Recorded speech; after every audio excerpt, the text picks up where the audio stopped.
Hi everyone, happy Hanukkah.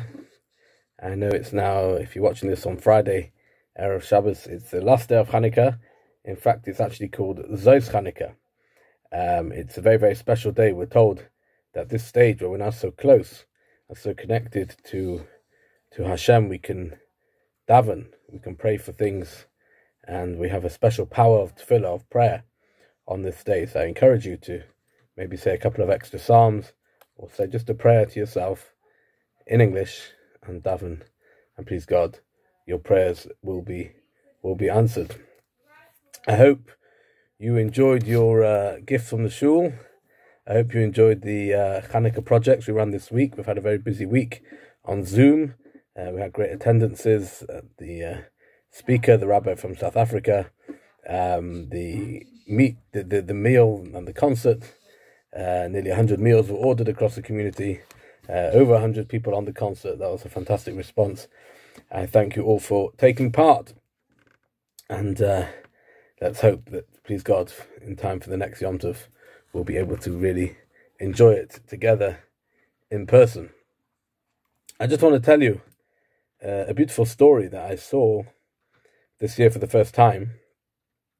And it made an impression on me. There was a family in America in the early 2000s who were making their daughter's bat mitzvah. And they were planning a big party, a big bash, and they were going to do it on a cruise. It was early winter, but of course they lived in Florida, where the weather's still nice, and they planned everything. And they thought to themselves, how can we add more content? Okay, the bat mitzvah girl will give a speech at the party. What else can we do? And it was during the Iraq war. And they saw an appeal in the shul and noticed, people appealing to pray and help American soldiers who'd been stationed in Iraq. And they came up with the idea that the children, people would make Hanukkah cards on the cruise after the Bar Mitzvah and send them to the soldiers as a nice gesture for Hanukkah. Okay? They had their Bar Mitzvah. It was very nice. It was a big party. The daughter did very well.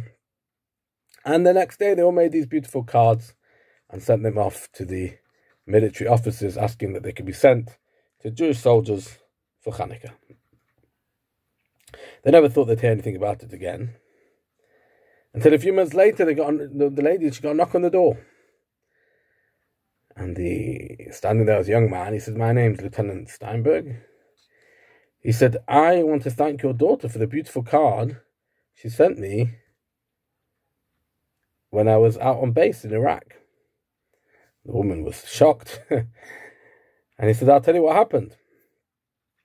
He said there was a big bag of Xmas cards that arrived to the barracks. And the captain came out and he said, "Everyone come and take some Xmas cards. Look at what nice people we've got in America. They wanted to send you some support." But I thought, I'm Jewish, it's not my holiday. I'll let everyone else take them. And after a few minutes, the captain noticed me. He said, "Come on, you come and open some." I said, "Well, I'm Jewish, it's not really my holiday." He said, "Come on, it's only opening a few cards, bit of gratitude to these people who bothered to send them." He said, "I didn't want to look, silly to the captain. I thought it's not really a crime to open an Xmas card. So I took one out and I opened it. And it said, 'Wishing you a happy Hanukkah.' And I showed it around the office, and nobody could believe that from that bag of Xmas cards, I, the Jew, had picked a Hanukkah card.